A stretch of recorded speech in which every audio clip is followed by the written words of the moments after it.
raadiyoo sagalee walabummaa Oromiyaati. Raadiyoon sagalee walabummaa Oromiyaa karaa marsariitii Independent Oromiyaa.org torbanitti yeroo lama kan isiniif dhiyaatu amma jalqaba. Raadiyoon sagalee walabummaa Oromiyaa akeeka qabsoo kan saba Oromoo bilisaaf biyya Oromoo walab sirna dimokiraasii faqaan bulu deebisanii gadi dhaabuuf godhamu deeggara. Akeeka qabsoo kanaaf gallisuufis hojjeta. Birmadummaan Oromoo dafqa dhiigaaf lafee ilmaan Oromoon dhugooma jedhee amana. Dhaggeeffattoota isaas wareegama qaalii kanaaf kakaasuuf carraaqa. Kun raadiyoo sagalee walabummaa Oromiyaati.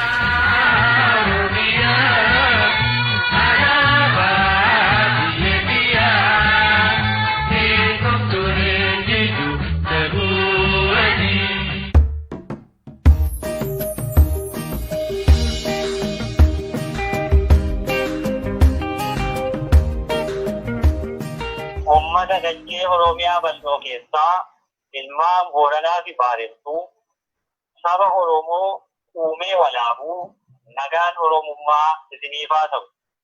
Silaa nagaan baanee galaa akka hin jirre waan keessa jirru waliinuu beeka. Haa ta'uutii ammoo nagaan jaalala waaqaatii wal gaafatuu hin dhiisu. Ammas irra deebi'ee nagaan isiniif haa ta'u hin jedha. Yeroo ammaa kana wanta adeemaa jiru keessattuu iddee badiinsaa biyya keenya Oromiyaatti aggaamamee fi jalaraa roorroo birmannaa dhabeen uummanni keenyi sabni Oromoo dukkana hamaa dheerate keessatti ifa barii arguu dhabee mirga namoomaa mulqamuun akka bineensa bosonaatti adamfamee ajjeefamaa jiraachuun ifaadha. Taateen ajjeechaa artist jaalatamaa Oromoo artistii Hacaaluu Hundeessaa irratti raawwatames kan kanarraa adda ta'e miti.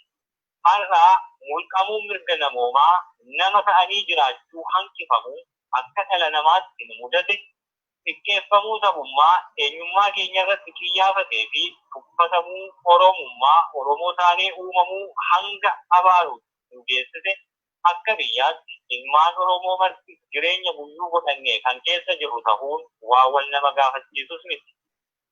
Dararaa fi gidiraa akkasii gaafa gabrummaa sirna bittaa cunqursaa habashootaa jalatti kufnee kaasee uummanni Oromoo guyyaa tokkoof-illee tole jedhee fudhatee fedhiin jalatti bulee akka hin beeknes hubatamaadha. Diddaa akkasiitis jecha kan ajjeechaa Hacaaluu Hundeessaan wal fakkaatu wareegama roorroo diduu fi aarsaa mirga bilisa ta'anii jiraachuuf kafalamuu maluun olitti gootonni Oromoo kumni kitil lubbuu jijjiirraa hin qabne kaanii itti hitimaa haalaa fi yeroo amma jirru kana kan dhaqqabe.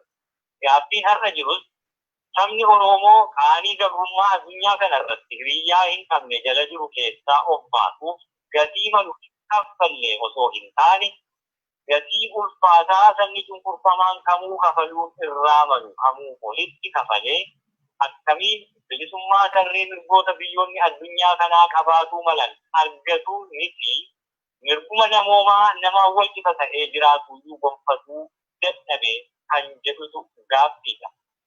Falmiin hadhooftuun goota hedduu dhiigaaf lafee sooratti qabsoon hoogganoota hedduu karaa irratti doomtu warraaqsi utubaa dinagdee Oromoo oolchu walumaa galatti sochiin jaarraa tokkoo olii adeemsa jiruu fi jireenya dhala Oromoo hundaa tuttuquun tokkoon maatii Oromoo hundaatti egeraan du'aa balbala rurrukutee akkamiin saba guddaa hanga ga'u afaan tokko, aadaa tokko, saba tokko, biyya tokkoo fi hiree tokko waliin qabu qaanii har'a jala jiru keessaa baasuu dadhabe kan jedhutu gaaffii galgalchuu mataa bo'oo nama hundaati.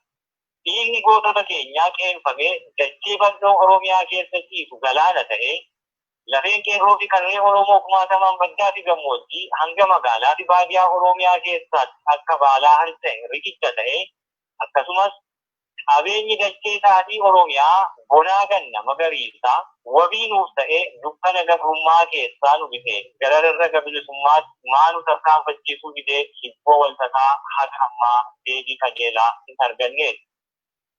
Gaafa of ta'anii lammiif ta'uu wallaaluun sobamuun sossobamanii morma saba ofii wadaroo kiyyoo gabrummaatti galchuu goobanaa daakee dhummii minilikiin galaafatamuu kaasee carraalee hedduu gabrummaa jalaa ba'uu Oromoo mudatanii hin milkaa'ina kan bara Haayile Sillaasee Liqii Iyyaasuu Tobbeetti butee akkasumas bara lola Xaaliyaanii aangoo uummanni cunqurfamaan gonfachuu malu harka uummataa baasee Haayile Sillaasee biyya maqaa waamee bittaa fi cunqursaa marsaa biraatiif mootomsuun qabsaa'ota Oromoo kan qaalii tokko tokkoon fannisuurra darbee warraaqsa barattootaa Haayile Sillaasee jibsuun gartuu waraanaa Dargii jedhamu aangoo barcuma siyaasaa dhuunfachiisuun karoora ilmaan sabaa kanneen akka Piroofeesar Hayilee Fidaa fi gartuu waraanaa sana utubuu malee gaaffii sabaa kaasuuf warra mamii keessa turan kanneen akka Safarii Barsiifaa du'a gaaffanii keessaa hin kaaneen adabuun qabsoo hidhannoo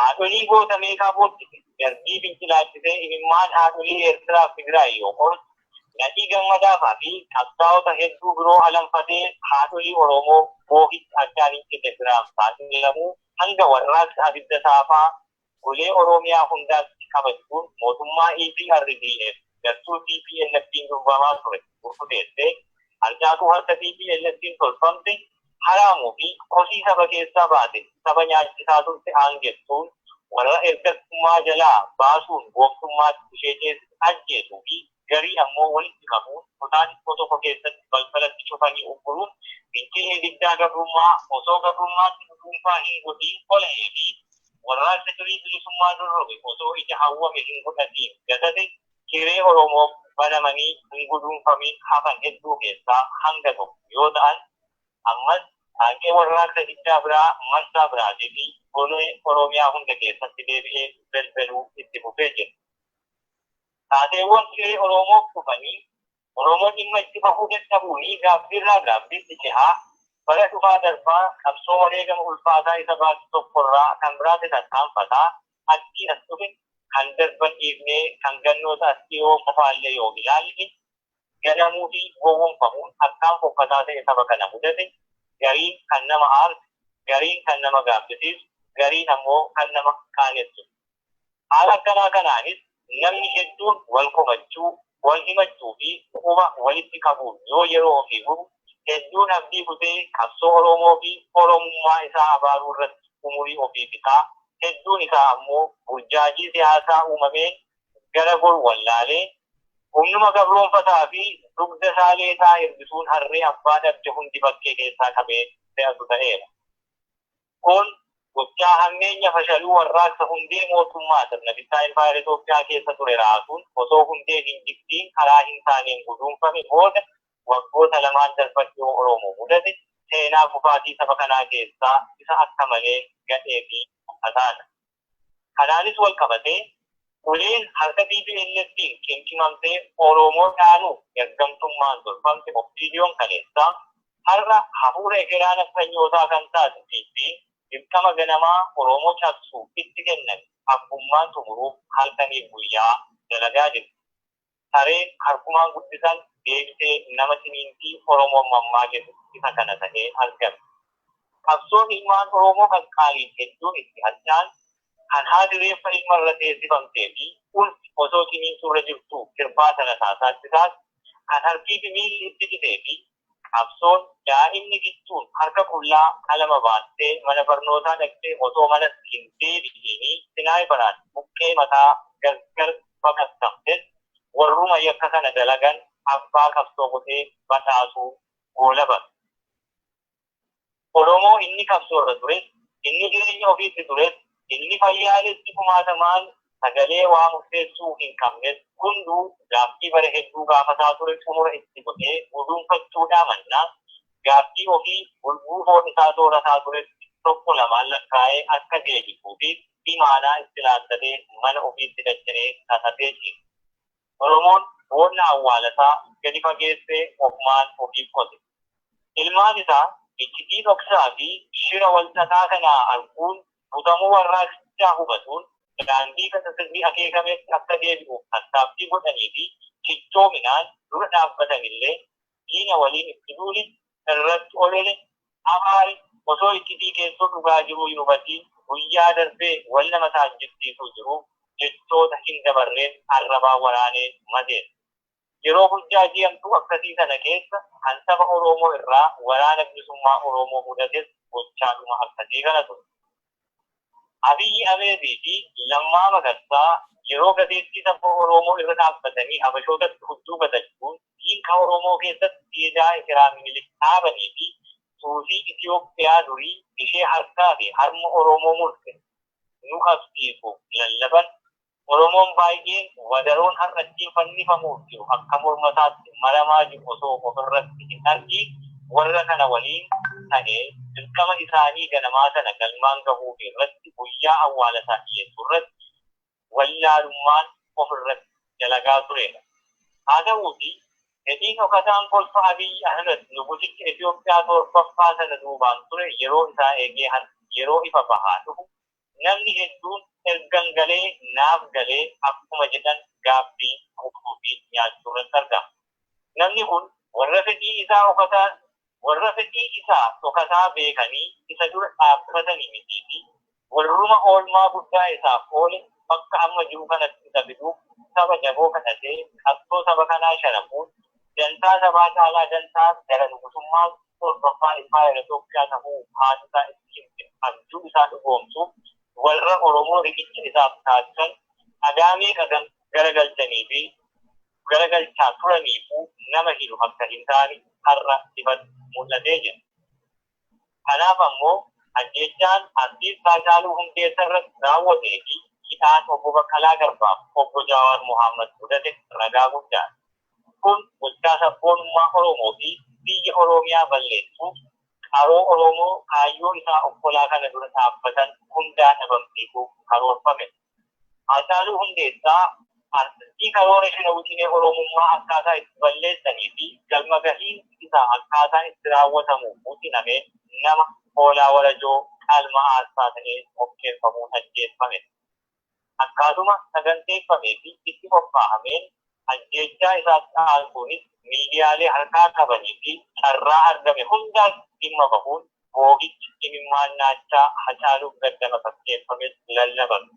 Biyyi himannaan dafanii quba namatti qabuu waraana bilisummaa Oromoo irraa kaasee adda bilisummaa Oromoo mootummaa naannoo Tigraayii hanga biyya Masriitti ajjechaa walta'insaan qindeeffamuu isaa uummanni hanga gurri gubbuutti dibbeen itti dhaanamee ululleen itti afuufameera. Dhaadannoon nafxanyootaa Haacaaluun Minilikiin akkasiin qeeqee Finfinnee keessa hin jiraatu torbee tokko keessatti gatii harka isaa laannaa fi jedhanii akkuma jedhanitti torban tokko keessatti Haacaaluun galaafatames osoo hin dubbatamiin irra dibamuun bira darban. Haacaaluun fayyaa isaanii fi reeffi isaatuu Finfinnee keessa hin jiraatu jedhamee dhiirri gaafa qeeqee kun gaggeessaa kabajaa saba wareegamee fi biraa dhabee akkuma warri isa galaafatee gatan. Kanaan gahatee dhoksaaan inni keessoo Oromoo saba hooggansaan hongaa'e uummata nama ilaalee jala deemuu fi gara ilaalee adeemu hin beekne gochuun uummata laafaa of ittisuu hin dandeenye taasisanii bara baraan bituufi shirri diinqatti guduunfamaa ture diida gabbahee wal hiikuu eegale. Hoogganoota adda bilisummaa Oromoo Abdii Raggaasaa fi qondaalota dhaabichaa garii kanaan dura ukkaanfaman irratti dabalataan hoogganoonnii fi qondaalonni hedduun jumlaan funaanamanii hidhamuunis gochaadhuma itti shira kana duubaan jiru sirnaa dursuu ragaa isa durooti. Dallansuu fi aariin ajjechaa Haacaaluu Hundeessaatiin eegamee saba gaddasaa ibsachuuf mormiin daandiitti bahes rasaasaan akaawanii akkuma bara TPLF waliin ta'anii tu'a ilmaan Oromootti qoosaa turanii sana ammas kashaalabboota qabeenya mootummaa balleessan irratti tarkaanfii fudhatame jedhanii itti baasanis ragaalee hedduu tarreeffamuu malan kanneen walitti ibsamanii wal fakkaatan hedduu keessaa isa tokko. Himannaa nama ajaa'ibu akka walitti hidhuufni ajjechaa waxabajjii bara darbee wal fakkaatu aangawoota mootummaa irratti raawwachuu yaalanii fashale jedhamuun kan himataman obbo Baqqalaa Garbaa fi obbo Jawaar Mohaammed yakka hin dalagneen to'atamuun ammoo ittee iccitii shira kanaa keessaa tokko ta'uun waan shakkisiisaa miti. Sabni Oromoo ciniinsuu roorroo hamaa keessatti ibdaa du'aa fi jireenya gidduutti qalbaa bulbuu isa alanfatuuf afaan itti ban waliin wal dhaansoo isa dhumaa wal qabaa jedhu. gartuun naftanyoota hafuura ekeraa minilikiin dhuunfoo Abiy Ahmediin gogaa sooftuu Oromoon atee of dura qabee saboota hundaan bakka tokkotti shafaquun Itoophiyaa harkaa fi harma namarraa fudhu kaleessaa ijaaruuf sirtuu ammoo wal'aansoo kana injifannoon goolamuuf sabab gara jabinaa olaanaan ajjeesaa jira. Waan kana ta'eefu waraanni bilisummaa Oromoo qabsoo Oromoo tiktuu fi galmaan ga'u diinaan kokkee wal qabee jiru qabsoo sabaa sharafamu calleessaan ilaaluu irra falmaa qabsoo hidhannoo itti jiru cinaatti dabalataan saba isaa mirga isaaf qabsoo gaggeessaa jiru kallattii kennuu fi qajeelchuun dirqama yeroon gaafatu ta'uu waan itti amanameef haala yeroo ammaa adeemsa ilaalchisuun ibsa kana baasuuf murteesseera. Gaaffiin Oromoo hanga ammaa deebii hin argatiin yeroo inni itti deebii argatuu qabu amma jennee amanna. Gaaffiileen keenya haalaan hedduu ta'an ammoo deebii argachuu kan danda'an qabsoo wal bubuusaa gaaffii tokko tokko wal jalaan gaafataa wareegama kaffaluun osoo hin taane aarsaa itikaa mirga abbaa biyyummaa Oromiyaaf isa taate tolfatuuf kanfalamuun ta'uun ni jiraata. Kanaafuu warraaqsi diddaa gabrummaa amma adeemaa jiru osoo addaan hin cinne itti fufuun dirqama ta'a. Kana galmaan ga'uuf ammoo Oromoon bakka jiruu ka'ee falmii tooftaa fi tartiimoon utubamee warraaqsa isaa balbalchuun naannoo ofii bilisa baasuu eegaluu qaba. Haala kanaanis tokko Finfinneen boolla dhokannaa diinni keessa maaddeeffatu waan taateef uummanni Oromoo xiyyeeffannoo isaa handhuura Oromiyaa Finfinnee taasisuun karra gara Finfinneetti deemsisan hundaa shubee diina isaa hagabsuu fi adabuu qaba. Oromoonni Finfinnee keessaa hatattamaan haala kana jalaa miliquun gara naannoo biraa fi maatii baadiyyaa irraa qabanitti deemu akkasumas Oromoon naannawa Finfinnee jirtanis warra kana ofitti fudhachuun wal tumsuun waliin sochii qabsoo qindeeffatu irratti akka hojjettan. Lama haala sochii akkasii keessatti uummata karaa nagaan gaaffii ofii dhiyeeffatu irratti mootummaan abbaa irree deebii dhukaasaa kennu akka balu tilmaamuu irratti. Yoo kun ta'e ammoo uummanni waan qabu hundaan of ittisuuf mirga qaba. Yeroo akkasii balaa isin mudachuu maluu fi uummanni gaafatama waan hin qabaanneef dippiloomaatonnii fi lammiileen biyyoota alaa Itoophiyaa keessa addatti ammoo Oromiyaa keessa jiraatan sochii kamuu godhuu dhiisuun mana ofii keessa turuun gorfama. Sadii uummanni Oromoo Finfinnee irraa fagoo jiru waan qabu hundaan daandiitti bahee daandii ollaa isaa keessa darbu hundaa cufuun sochii diinaa ofirraa hanqisuu irra darbee naannoo jiru hundaa irratti caasaa bulchiinsa abbaa irree dhiibuun caasaa bulchiinsa uummataa akkasumas hiriirfachuu eegaluu qaba. Afur humni qaama mootummaa abbaa irree hidhatee jiru kamuu qawwee isaa gara uummata harka duwwaatti garagalchee akka dhukaasuuf ajaja yakka bulchitoonni abbootii irreetti dabarsan diduun uummata ofii waliin dhaabbachuun afaan qawwee isaa gara warra qajeelfama yakka akkasii dabarsaniif garagalchuu qaba. Keessattuu ilmaan Oromoo saba keessaa dhalatanitti dhukaasuun bifa kamiinuu fudhatama kan hin qabne seenaa badaa jireenya keessan keessatti mallattoo godaannisa hamaa hin haqabneedha.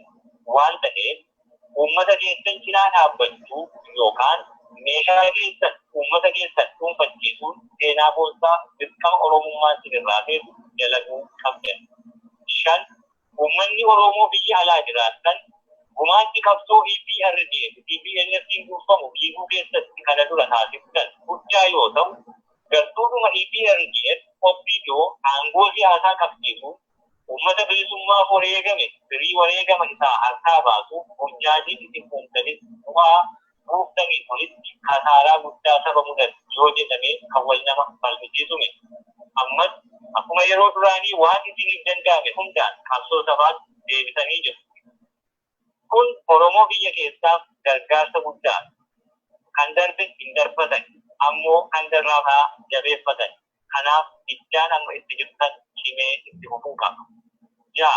Bulchiinsi abbaa irree Itoophiyaa quunnamtii hawaasummaa hundaayyuu intarneet, raadiyoo, televezyiinii cufuun odeeffannoo walabaa uummata hambisuun odeeffannoo gama isaan darbu qofaan uummata afaan faajjiin qoqqoodee dhibuuf murteeffannaa ijibbaataa godhaa jira.